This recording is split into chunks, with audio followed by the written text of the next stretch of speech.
Пред една недела започнаа подготовките за изведување на новата покривна конструкција на Кочанската гимназија. Механизацијата веќе работи на терен.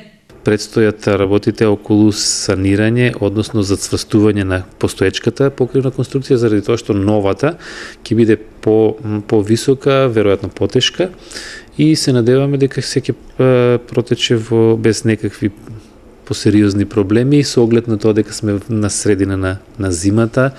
Единствено снегот може да попречи, меѓутоа се надеваме дека со почетокот на пролетта ќе можеме и да финишираме. Димитриев информираше дека паркетот од заменетиот под е складиран во училишниот двор и училишниот одбор донесе одлука за негово оттуѓување.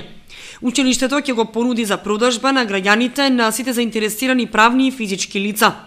Цената и количината на истиот се уште не е формирана, а ќе се констатира комисиски. По реконструкцијата на кровот следува санирање на фасадата и замена на старите прозори со нови ПВЦ, со што ќе се заокружи процесот на санација и реконструкција на Средното општинско училиште Лупчо Сантов. Заедно со изминатата прва фаза, кога беше заменет подот и средување на ентериерот, училиштето ќе добие комплетно нов лик, ќе се подобри атмосферата за работа, а ќе се зголеми енергетската ефикасност.